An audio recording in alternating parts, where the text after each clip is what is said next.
ओम नमो भगवते वासुदेवाय। ओम नमो भगवते वासुदेवाय। ओम नमो भगवते वासुदेवाय। ओम अज्ञानतिमिरान्धस्य ज्ञानाञ्जनशलाकया चक्षुरुन्मिलितं येन तस्मै श्रीगुरुवे नमः। नमः ॐ विष्णुपादाय कृष्णपृष्ठाय भूतले श्रीमते भक्तिवेदान्त स्वामिन् इति नामिने। नमस्ते सारस्वते देवे गौरवाणी प्रचारिणे निर्विशेषा शून्यवादी पाश्चात्यदेशतारिणे। जय श्री कृष्णा चैतन्य प्रभु नित्यानंद श्री अद्वैत गदाधर श्रीवासादि गौर भक्तवृंदा। हरे कृष्णा कृष्णा कृष्णा हरे हरे हरे रामा राम राम हरे हरे। जगत गुरु शिला प्रभुपाद की जय। गुरु महाराज की जय। हरे कृष्णा। तो हरे कृष्णा। तो बहुत बहुत धन्यवाद सुबह के सत्र में जुड़ने के लिए, मंगला आरती जपा सेशन हमारे साथ करने के लिए। तो अभी हम लोग जो है अपने जपा को विराम करके भगवत गीता न पढ़ के आज हम लोग जो है हरि थोड़ा सा जो है राम जी की पास टाइम में जाएंगे, राम कथा को श्रवण करेंगे। तो भगवान राम का चरित्र ही क्या है, कथा है। उनके चरित्र के बारे में हम जब भी सुनते हैं और पढ़ते हैं रामायण में, तो वो ही क्या है, वो ही कथा है, वो ही पूरा उनका सार है। तो शुरुआत करते हैं प्रणाम मंत्र से। तो मैं यहाँ पे शेयर करती हूँ स्क्रीन अपनी। आप लोग भी साथ में जो है म्यूट पे रखिएगा, है ना, जिससे कि डिस्टरबेंस ना हो। स्क्रीन दिख रही है आप लोगों को मेरी? ठीक है, तो हम यहाँ से इसको शुरू करते हैं। श्री राम वंदना। लोकाभिरामं रणरङ्गधीरं राजीवनेत्रं रघुवंशनाथं कारुण्यरूपं करुणाकरन्तं श्रीरामचन्द्रं शरणं प्रपद्ये। श्रीरामचन्द्रं शरणं प्रपद्ये। राम रामेति रामेति रमे रामे मनोरमे सहस्रनाम तत्तुल्यं राम नाम वरानने। और हनुमान जी की वंदना करते हैं श्री राम जी की, तो वो भी हम लोग पढ़ लेते हैं बहुत सुंदर से। ये सुंदर कांड में आती है। अतुलित बल धामम हेम शेलाभदेहम धनुजवकृशानुं ज्ञानिनां ग्रगण्यं सकलगुणानिधानं वानराणामधीशं रघुपतिप्रियभक्तं वातजातं Namami. Now next Vandana is रामाय रामचन्द्राय रामभद्राय वेदसे रघुनाथाय नाथाय सीताय पतये नमः। एक बार और। रामाय रामचन्द्राय रामभद्राय वेदसे रघुनाथाय नाथाय सीताय पतये नमः। श्री राम भगवान की जय। हरे कृष्णा। तो सबसे पहले रामायण की बात करते हैं। रामायण जो शब्द है जिसको हम लोग पढ़ते हैं, और वाल्मीकि रामायण है, तुलसीकृत रामायण है, ये सब ऑथराइज्ड रामायण है। और हमारे आचार्यों की बड़ी कृपा है कि उनकी कृपा से उन्होंने जो ग्रंथ लिखे हैं, उनकी कृपा से हम उन ग्रंथों को पढ़ते हैं, अपने जीवन में दोहराते हैं और अपने हृदय को शुद्ध करते हैं। अगर वो ये कृपा ना करते तो हम आज कैसे रामायण पढ़ सकते थे, है ना, कैसे हम श्रीमद् भागवतम पढ़ सकते थे। तो ये परंपरा चली आ रही है आचार्यों की। तो हमें सबके प्रति जो है क्या होना चाहिए, कृतज्ञ रहना चाहिए। तो रामायण जो अर्थ शब्द है उसका अर्थ होता है राम आयन। तो रामायण का मतलब ही है राम का घर। हम्म, ये राम का घर ही है, चरित्र ही उनका घर है, सब कुछ रामायण में उनका ही है। तो इससे हम लोग चलते हैं। तो भगवान जो आते हैं तो वो क्या करते हैं, 5 तरीके से भगवान यहाँ पे प्रकट होते हैं, है ना। तो भगवान के सारे जो अवतार है उसमें से कहते हैं सबसे जो ज्यादा भगवान का जो अवतार, राम भगवान का जो अवतार है वो कैसा है, बहुत ही ज्यादा चरित्र के ऊपर जो है हमें क्या देता है, शिक्षा देता है। उनका चरित्र हमें सबसे बड़ी शिक्षा देता है, क्योंकि वो क्या बोलते हैं, पुरुषोत्तम राम, पुरुषों में उत्तम। तो हमें कैसे जीना चाहिए, ये हमें रामायण सिखाती है ना। भगवत गीता में क्या सिखाती है, हम लोग रोज सुबह पढ़ते हैं भगवत गीता। भगवत गीता में हमने जैसे अभी हम लोग 8वां अध्याय पढ़ रहे हैं, है ना। भगवत गीता हो या भागवतम हो, वो हमें बताते हैं कि किस तरीके से हमें मृत्यु के समय भगवान का स्मरण रखना चाहिए और कैसे इस जगत से जाना चाहिए, उसकी कला हम सीखते हैं। Art of living, art of dying सीखते हैं ना। और चैतन्य चरितमृत से हम क्या सीखते हैं, how, art of crime, art of dying, art of crime, ठीक है। रामायण से हम क्या सीखते हैं, आर्ट ऑफ लिविंग, कि हमें कैसे एक मनुष्य रूप में इस धरती पे रहना चाहिए, क्योंकि भगवान ने अपने चरित्र से हम लोगों को, भगवान श्री राम ने हमें अपने चरित्र से ये सिखाया है। तो चलिए हम थोड़ा सा जो है आज इसकी चर्चा करते हैं। तो जैसा कि हम सब लोग जानते हैं, रामायण में जो है कितने हैं, 24,000 जो है श्लोक हैं, 500 सर्ग हैं, ये वाल्मीकि रामायण की बात कर रही हूँ मैं, और 7 कांड हैं, है ना। श्रीमद् भागवतम में कितने हैं, 18,000। पर मूल रूप से रामायण में 1 लाख जो है श्लोक आते हैं, और जो वाल्मीकि रामायण है उसमें कितने, 24,000 श्लोक है। तो सबसे ज्यादा रामायण में ही श्लोक आते हैं, ठीक है। और जो है, अब आ जाते हैं यहाँ पे। तो भगवान धर्म सिखाने के लिए अवतार लेते हैं, हर अवतार में वो कुछ ना कुछ सिखाते हैं। वो यहाँ पे इस अवतार में, श्री राम के अवतार में, वो अपने चरित्र से हमको बहुत कुछ सिखाते हैं कि किस तरीके से एक जो है धर्मानुकूल जो है पति होना चाहिए, कैसा पुत्र होना चाहिए, कैसा जो है कैसे राजा होना चाहिए, है ना। किस तरीके से अपने भाई होना चाहिए, किस तरीके से हमें अपने मित्रों के साथ सहायता करनी चाहिए, किस तरीके से जो हमारे निम्न जो हमसे हैं, हमारे शिष्य हैं, या जो हमारी सेवा करते हैं, उनके साथ हमारा कैसा व्यवहार होना चाहिए, ये सब हमें राम भगवान के चरित्र से सीखने को मिलता है, ठीक है। तो सुबह सुबह सच में भगवत गीता ही निकलती है मेरे मुंह से। तो रामायण में हमने सबके, आप सब लोगों को भगवान राम की कथा के बारे में तो क्या कहा जाए, इतनी ग्लोरियस है कि सबको उनकी कथा के बारे में पता है, सारे कैरेक्टर के बारे में पता है। पर हमारे आचार्यों ने क्या बोला है कि भगवान राम, जो रामायण है उसमें जो पात्र हैं और जो भगवान के पार्षद हैं वो भी बहुत ग्लोरियस है। उनका भी बहुत बड़ा जो है चरित्र है, सिर्फ राम भगवान का ही चरित्र नहीं है, उनके जो पार्षद हैं उनका भी चरित्र बहुत ही विशेष है। तो सबसे पहले हम बात करेंगे आज भगवान राम की, और उसके बाद फिर जो है उनके सारे पार्षदों की, ठीक है।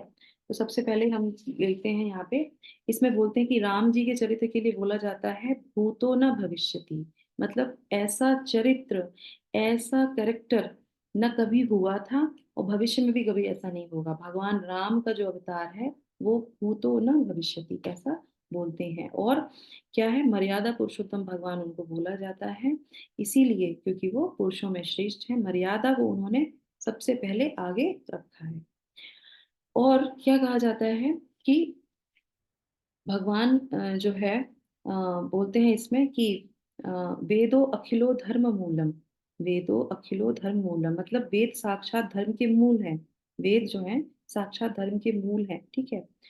और क्योंकि वह साक्षात भगवान के मुख से निकले, इसीलिए वो जो है इतने ऑस्पिशियस माने जाते हैं, इसीलिए वो धर्म के मूल माने जाते हैं, क्योंकि भगवान ने अपनी वाणी से उसको बोला है। पर राम का चरित्र, है ना, ये तो हो गई धर्म की बात, वेदों की बात। तो वेद क्यों इतने हैं, क्योंकि भगवान के मुख से निकले। पर ये हमने पढ़ा है वेदों में, ये हमने पढ़ा है श्रीमद् भागवतम में, सब जगह कि हमें जो है हर एक वेदों में जो है जो है सिखाते हैं कि हमें धर्म अर्थ काम और मोक्ष, करेक्ट, ये सब सीखते हैं ना वेदों में, यही सिखाया जाता है, इसी की शिक्षा दी जाती है। पर भगवान राम का जो चरित्र है वो स्वयं में क्या है, वेद है। चलता फिरता वेद पुराण कौन है, भगवान राम का चरित्र है।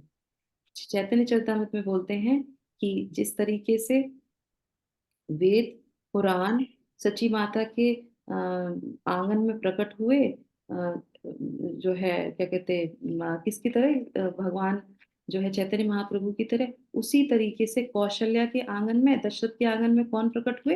ये रामायण में वर्णन आता है। कौन प्रकट हुए? राजा राम प्रकट हुए वेदों के रूप में। तो वो चलते फिरते जो है वेद है।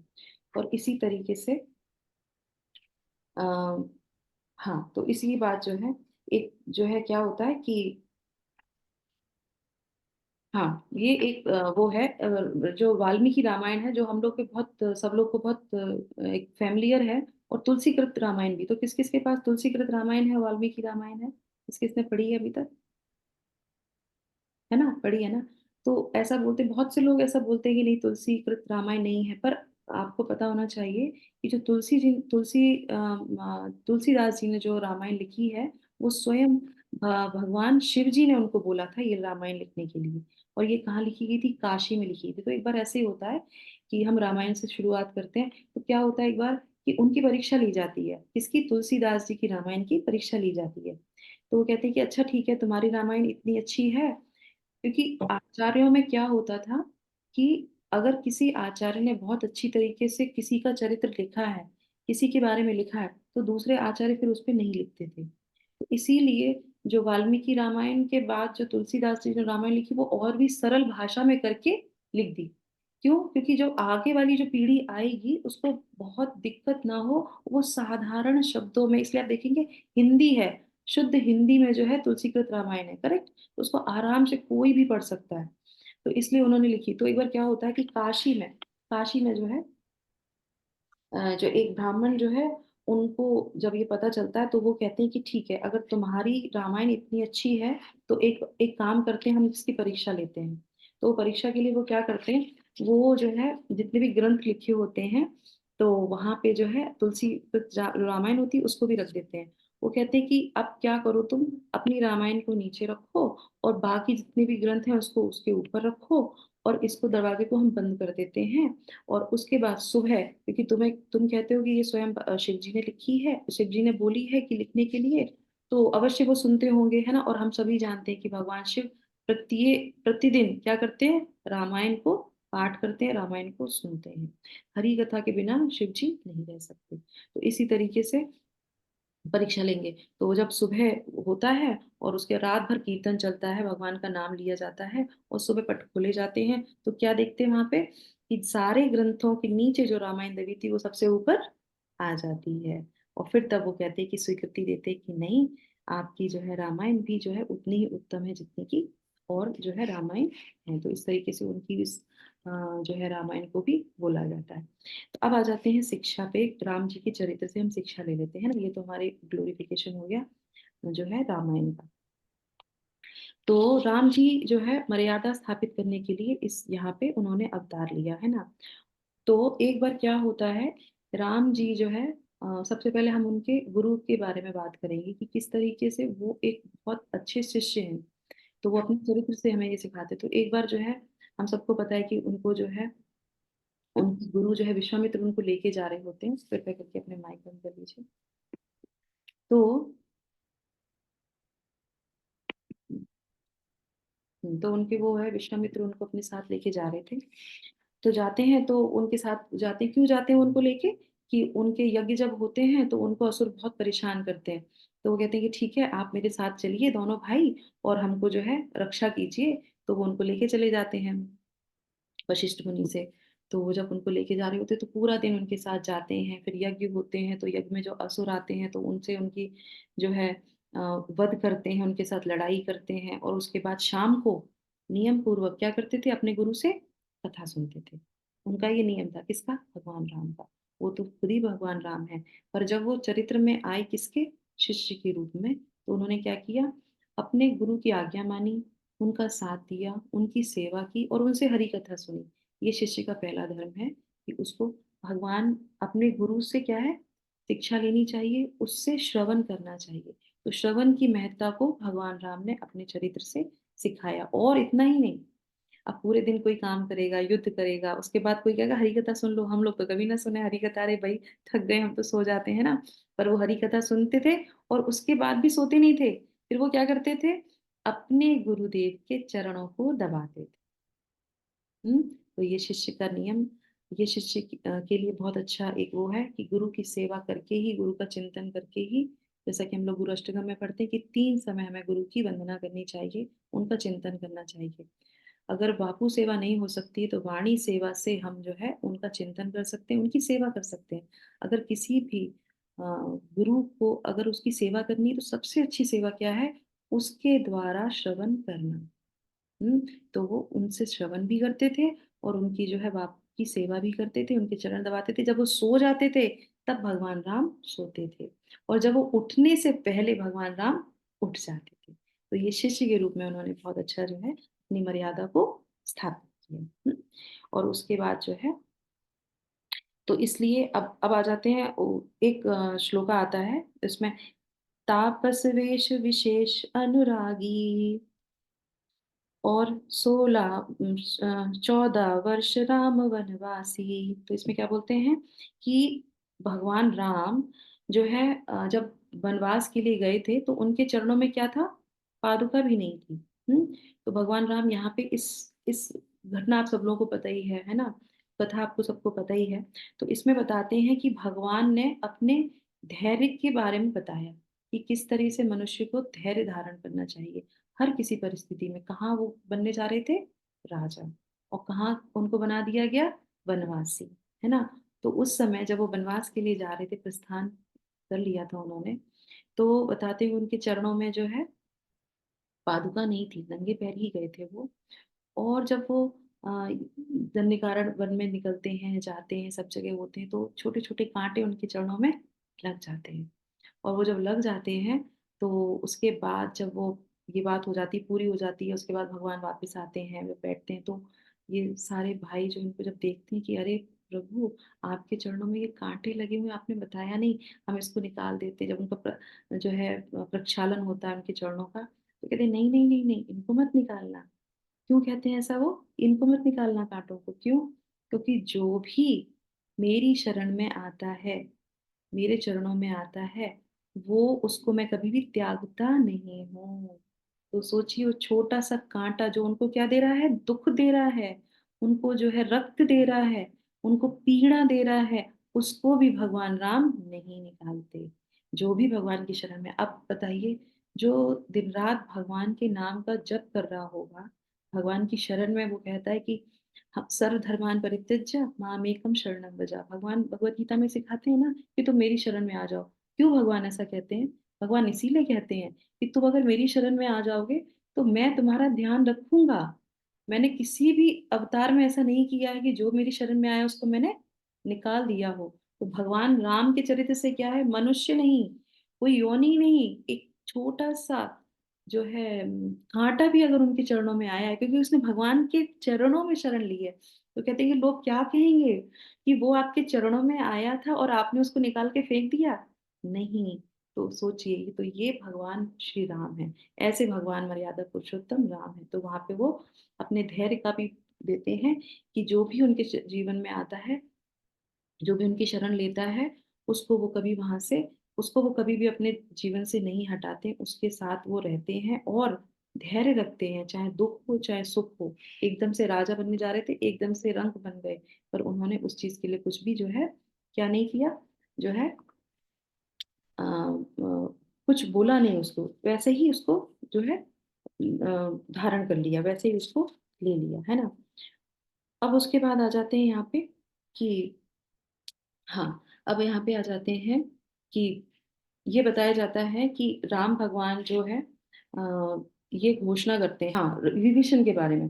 तो यहाँ पे विभीषण के बारे में आता है कि विभीषण जब लंका में ये लंका कांड जब चलता है, तो उसमें विभीषण कहते हैं कि मैं अभी युद्ध नहीं हुआ था, लंका में जो है रावण का ही राज्य था, सब कुछ था, पर विभीषण ये बात तय करते हैं कि मैं भगवान राम की शरण में जाऊँगा और अपने भाई को भी समझाते हैं। तो उसी क्षण जैसे ही कोई ये बात जब हम लोग कभी बोल रहे थे कि हमको भगवान की शरण में आना चाहिए, तो विभीषण ने जब ये सोचा, बोला कि मुझे भगवान की राम की शरण में जाना है, उसी क्षण भगवान राम क्या कहते हैं कि मैं विभीषण को जो है लंका का राजा बना दूँगा। तो सब लोग कहते हैं कि अरे! अभी तो युद्ध भी नहीं हुआ है, अभी तो लंका में कौन बना है? अभी तो रावण ही उसका राजा है, आप कैसे उसको राजा बना देंगे? तो बोले कोई बात नहीं, अयोध्या का तो बना ही दूँगा ना, लंका का नहीं बनाऊँगा तो अयोध्या का बना देंगे। तो इसका कहने का मतलब क्या है कि क्यों इस तरह से बोलते हैं वो? वो इस तरीके से इसलिए बोलते हैं कि जो भी उनकी शरण में आता है, तो भगवान उसको क्या है, उपयुक्त साधन जो है देते हैं। भगवान ऐसे नहीं, जैसे अभी तो कांटे की बात हो गई थी, पर यहाँ पे अगर जो भी ये बोलता है, सोचता है कि मैं आपके शरण में आ रहा हूँ, तो भगवान कहते हैं कि वो तुरंत उसको कुछ ना कुछ देने का प्रयास करते हैं। उसको कुछ ना कुछ यथारूप जो भी उसको चाहिए होगा, उसको तुरंत वो देते हैं। तो तुरंत वो कहते हैं कि नहीं, ये शपथ है कि मैं उनको राज्य दूँगा। चलो लंका नहीं, अयोध्या का राज दूँगा। पर हम सबको पता है कि किस तरीके से उन्होंने उनको राजा बनाया था। जो उन्होंने बोला, वो उन्होंने किया। तो वो पहले से ही शपथ लेते हैं और बोल देते हैं। इस तरीके से ये आता है। और फिर वो क्या बोलते हैं अपने भक्तों के लिए, वो कहते हैं कि सकृत एव प्रपन्नाय स्वास्मि इति याचते अभयं सर्वभूतेभ्यो ददाति एतत् व्रतमहं ममः ददाति एतत् व्रत ममः। ये मेरा व्रत है। किस चीज का व्रत है? तो वो कहते हैं कि जो भी प्राणी मेरी शरण में आता है, मैं उसको अभय बना देता हूँ, है ना? अभयम, उसको अभयम का वो क्या देते हैं, वरदान देते हैं। वो कभी भी भय में नहीं रहेगा, भय उसके जो है जीवन से चला जाएगा। तो इस तरीके से राम जी अपने भक्तों के लिए ये बात बोलते हैं। उसके बाद आ जाते हैं कि जो है, हाँ, तो ये हमने बता दी। अब आ जाते हैं सीता जी के लिए। जब सीता जी जो है, भगवान हम सब जानते हैं कि सीता मैया भगवान से कितना प्रेम करती थी, है ना? और उन्होंने कहा कि नहीं प्रभु, जैसे आप जाएंगे वैसे ही हम आपके पीछे पीछे आपके साथ चलेंगे। तो वो उनके साथ चल देती हैं और उनकी हर जो है स्थिति में उनका साथ देती हैं। तो भगवान सीता मैया के इस चरित्र को देख के और उनकी जो है इतने प्रेम को देख के सीता मैया से एक प्रॉमिस करते हैं। हमको भगवान के चरित्र की बात सीखनी चाहिए थी कि किस तरीके से एक पति को पत्नी के साथ ऐसा रखना चाहिए कि अगर पत्नी पूर्ण समर्पित रूप से पति की सेवा करती है, घर की सेवा करती है, तो पति को भी उतना ही जो है लॉयल होना चाहिए पत्नी के प्रति। तो ये भगवान राम के चरित्र से, तो भगवान राम ने सीता मैया से क्या बोला? सीता मैया से वो ये कहते हैं कि हे जानकी, मैं तुम्हें वचन देता हूँ कि तुम्हारे सिवा कोई भी मेरे जीवन में दूसरी स्त्री नहीं आएगी, किसी भी परिस्थिति में क्यों ना हो। कभी भी मैं दूसरी परिस्थिति पर स्त्री का मुंह नहीं देखूंगा। और हम सब जानते हैं कि जब सीता मैया चली गई, उसके बाद बहुत सी ऐसी आवश्यकताएं थी। यज्ञ में बैठना था तो स्त्री की आवश्यकता पड़ रही थी, पत्नी की आवश्यकता होती है। बहुत लोगों ने कहा कि आप दूसरा विवाह कर लीजिए, है ना? दूसरी, राजाओं के लिए क्या दिक्कत है? उनके खुद के पिताजी ने तीन तीन विवाह किए थे, करेक्ट, है ना? कौशल्या से विवाह करने जा रहे थे, कौशल्या वहां पे मिली नहीं क्योंकि रावण ने उनको एक जगह जो है बंद कर दिया था। तो उनके पिता ने क्या किया, सुमित्रा से उनका विवाह कर दिया था। उसके बाद फिर जहाँ बारात रुकी वहीं पे जो है कौशल्या माँ फिर से मिल गई, तो फिर वो उन्होंने उनको एक्सेप्ट कर लिया, है ना? तो इस तरीके से तो पहले राजा करते थे ऐसा, तो उनको बोला इसमें कोई दोष नहीं, आप कर सकते हैं। सब लोगों ने उनको बोला, पर भगवान राम ने क्या कहा? नहीं, मैंने सीता को वचन दिया है। तो मर्यादा पुरुषोत्तम भगवान का क्या था कि जो उन्होंने वचन दे दिया एक बार, उसके बाद फिर वो उससे मुकरते नहीं थे। तो उन्होंने कहा कुछ भी हो जाए, पर मैं सीता के अलावा किसी और को भी जो है एक्सेप्ट नहीं करूंगा। तो हमें ये बहुत बड़ी शिक्षा लेनी चाहिए हमारे जीवन में, कैसी भी परिस्थिति हो, चाहे वो स्त्री हो चाहे वो पुरुष हो। हमें एक पुरुष, और हमारे शिला प्रभुपाद भी इस चीज को बताते हैं, हमारे शास्त्रों में लिखा है कि चार हमारे जो फोर रेगुलेटरी प्रिंसिपल हैं, उसमें से एक प्रिंसिपल क्या है कि हमको पर स्त्री पर पुरुष के साथ जो है वो जो है संग नहीं करना चाहिए। एक पुरुष एक स्त्री का जो है करना ही रहना चाहिए। ये मर्यादा जो है हमारे भगवान राम हमको सिखाते हैं। अब आ जाते हैं दूसरे कैरेक्टर पे, भगवान राम के जो है लक्ष्मण पे। तो लक्ष्मण जी के लिए क्या बोला जाता है कि भगवान राम का तो जो है चरित्र है ही बहुत अच्छा, पर लक्ष्मण जी के लिए बोलते हैं कि उन्होंने अपने चरित्र से विशेष धर्म की स्थापना की। विशेष धर्म की स्थापना किसने की? लक्ष्मण जी ने। क्यों? क्योंकि वो कहते हैं कि वो सेवा सिखाते हैं। कौन? लक्ष्मण जी। तो लक्ष्मण जी सेवा सिखाते हैं। सेवा जो है स्थापन करने का गुण सिखाते हैं। तो ये गुण कौन सिखाता है? ये आचार्य सिखाते हैं, ये गुरु सिखाते हैं। तो लक्ष्मण जी कौन है? लक्ष्मण जी गुरु तत्व में आते हैं, है ना? आते ही नहीं आते? अब देखिए, कृष्ण अवतार में कौन आते हैं? वो बलराम जी बन के आते हैं। बलराम जी कौन है? गुरु तत्व है। इसी तरीके से चैतन्य चरितामृत में वो नित्यानंद प्रभु बन के आते हैं। वो कौन है? वो गुरु हैं। तो इसी तरह से लक्ष्मण जब वो आए बन के भगवान राम के साथ, तो भी वो क्या सिखाते हैं? सेवा कैसे करनी चाहिए। तो रामायण में ये पात्र क्या है? स्वयं सेवा करके अपने इस जो है कार्य को जो है स्थापित करते हैं। तो वो हमेशा आचार्य संकर्षण के रूप में जो है सेवा को स्थापित करते हैं। तो वो क्या करते हैं, जब एक बार उनसे जब बोला जाता है कि अब विवाह हो गया लक्ष्मण जी सीता राम का, अब आपकी उतनी सेवा की जरूरत नहीं है, आप एक काम कीजिए, अब आप थोड़ा रेस्ट कर लीजिए। लक्ष्मण जी को बड़ा क्रोध आ जाता है। वो कहते हैं अच्छा, मैं तो हमेशा भगवान राम की सेवा करता हूँ, अब सीता मैया आ गई तो मेरी सेवा कम हो गई, मैं तो अपनी सेवा नहीं कम करूंगा। तो फिर ये बात जब क्रोध हो जाते हैं तो फिर वो अपने जो है गुरु के पास जाते हैं। तो वशिष्ठ मुनि कहते हैं कि अच्छा ठीक है, कोई बात नहीं, एक काम करते हैं, दिन में सेवा, जब भगवान राम घर से बाहर हो तो तुम सेवा कर लेना, जब घर के अंदर हो तो सीता मैया सेवा कर लेंगी, ठीक है? अब तो ठीक है। तो वो कहते हैं हाँ अब ठीक है। पर वो अपनी सेवा नहीं छोड़ते, किसी भी रूप में वो अपनी सेवा को नहीं छोड़ते। तो इसी तरीके से जब उनको भगवान राम को जो है वनवास दिया जा रहा था, तो उस समय जो है वो अपने जो है माता पिता जब उनके कहते हैं कि मैं भी उनके साथ जाऊंगा, तो वो कहते हैं कि नहीं तुम यहीं रुको, और मैं तो जा रहा हूँ, तो ये बताओ माता का कौन ध्यान रखेगा, पिता को कौन ध्यान रखेगा, है ना? तुमको ये राज्य का ध्यान रखना है, सबका तुम्ही को ध्यान रखना है, तो तुम यहाँ रुको। तो लक्ष्मण जी क्या कहते हैं? मेरे माता भी आप, मेरे पिता भी आप, मेरे भाई भी आप, मेरे राजा भी आप, मेरे लिए आपके सिवा और कोई नहीं है।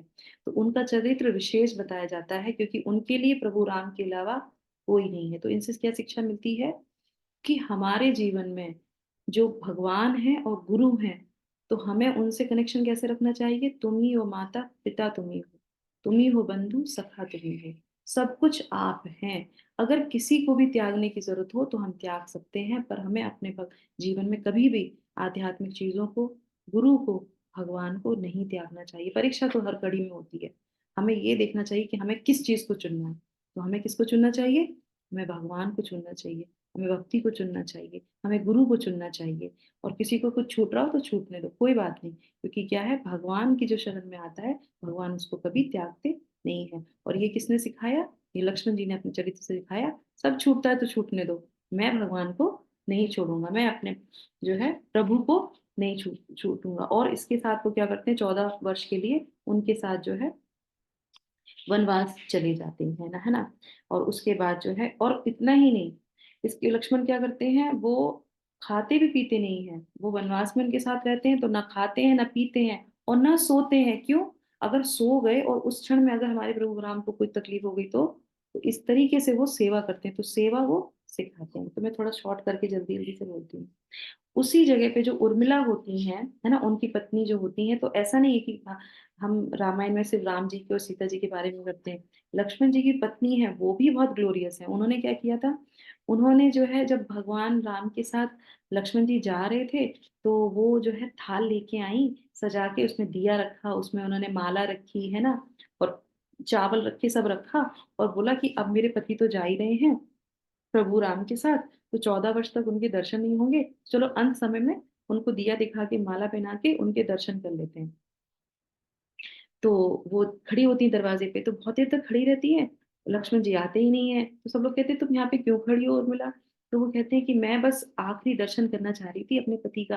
तो वो कहते हैं तुम्हें नहीं पता, वो तो चले गए, वो तो भगवान के साथ चले भी गए, तो तुमसे मिलके नहीं गए? अरे ये तो बहुत गलत बात। तो लोग तो ऐसे बोलते हैं ना कि ऐसा नहीं किया। तो यहाँ शिक्षा क्या मिलती है उर्मिला के चरित्र से? उर्मिला क्या बोलती हैं? उर्मिला बोलती हैं कि अरे मेरे पति तो राम जी की सेवा के लिए गए हैं, करेक्ट, वो राम जी की सेवा करे गए हैं, तो वो पीछे भौतिक चीजों को क्यों मुड़ के देखेंगे? वो क्यों अपने किसी और संबंध को देखेंगे, जब उनका संबंध किससे है? राम से है। तो कोई बात नहीं, अगर वो मेरे से मिलने नहीं आए, अब इसी जगह कोई दूसरा होता तो क्या होता? उसको बहुत दुख होता, दुनिया भर की वो बातें करता, और दूसरे लोग भी भड़काने वाले हैं तो वो भी बहुत सी चीजें कहते हैं। पर ये ध्यान रखना चाहिए, अगर हमारी पत्नी, अगर हमारा पति भगवान की सेवा में लगा है और कोई भी उसके बारे में अगर कुछ भी बोलता है, तो हमें क्या करना चाहिए? उसका साथ देना चाहिए। क्यों? क्योंकि वो भगवान की जो सेवा में लगा है, वो कभी भी गलत नहीं होगा। और अगर उसके लिए उसने किसी को त्याग दिया है तो कोई बात नहीं, क्योंकि वो भगवान की सेवा कर रहा है। तो उर्मिला कहती है कोई बात नहीं। फिर वो क्या कहती है कि अगर मैंने सच्चे हृदय से अपने पति की सेवा की है और कभी किसी पुरुष को अपने जीवन में नहीं लेके आई हूँ और एक स्त्री का धर्म जो है मैंने निभाया है, तो मैं भगवान से ये प्रार्थना करती हूँ कि ये जो मेरा दीपक है ये अखंड जलता रहे। जो दीपक वो लेके आई थी, अखंड दीपक जलता रहे, और ये जो माला है ये कभी भी ना मुरझाए। और मैं इसमें घी तेल कुछ नहीं डालूंगी, क्यों डालेंगे, वो तो रखेंगे वहां पे। और वो ऐसे ही 14 वर्ष तक वो दीपक जलता रहा। वो पुष्प जो माला थी वो वैसी ही सुगंधित बनी रही। ये किसके तप से हुआ? ये इसलिए तप से हुआ क्योंकि उन्होंने अपने पति का सहयोग किया, अपने पति के चरित्र पे कभी उन्होंने शंका नहीं की। तो इस तरीके से पत्नी के लिए, पति के लिए हमें अनेकों शिक्षाएं मिलती हैं उनके चरित्र से। तो समय हमारा पूरा हो गया है। तो हम इसको यहाँ पे विराम करें, कल इसको कंटिन्यू करें। हम्म, करेंगे कल कंटिन्यू। तो औरों के जी चरित्र माता जी। सुनना है ना। यस माता जी। यस भरत माता महाराज का चरित्र आएगा तो वो तो बहुत ही ग्लोरियस है ना। तो उनके बारे में शॉर्ट में कैसे बता देंगे, और शॉर्ट में बताएंगे तो ये हमारे लिए जो है उपयुक्त नहीं होगा। तो हमारे जीवन में हम इन चरित्रों से कुछ सीख सकें, तो इसलिए हम इसको यहाँ पे विराम करते हैं। और ऐसा कहा जाता है श्रीमद् रामायण में जो भी भगवान राम के बारे में बोलता है और सुनता है सिर्फ श्रवण मात्र से, और उतना ही नहीं, राम नहीं, उनके पार्षदों के बारे में जो भी श्रवण करता है, क्योंकि ये अथाह सागर की तरह उनके गुणगान है, उनका जो चरित्र है वैसा है। एक बूंद भी अगर आपके जीवन में आ जाती है तो क्या होगा? दो चीजें हमें प्राप्त होती हैं। पहली क्या है? हमारे हृदय में जो भी अशुद्धियां हैं, है ना, काम क्रोध लोभ मोह मत्सर ईर्ष्या, ईर्ष्या तो हाईलाइट की गई है ना। ईर्ष्या अगर होती है तो ईर्ष्या मुक्त हो जाते हैं। अब आप देखेंगे इन सारे चरित्रों में ईर्ष्या नहीं है, कहीं पे भी किसी के लिए भी ईर्ष्या नहीं है रामायण के, इस पूरे रामायण में सभी पात्रों में। तो वो कहते हैं कि ईर्ष्या से मुक्त हो जाता है सिर्फ सुनने मात्र से। और दूसरा क्या है कि सारे कर्म बंधनों से वो मुक्त हो जाएगा। अब ईर्ष्या से मुक्त हो गया, कर्म बंधनों से मुक्त हो गया, तो क्या मिलेगा उसको? भगवत प्राप्ति, भगवान के जी। धाम की प्राप्ति।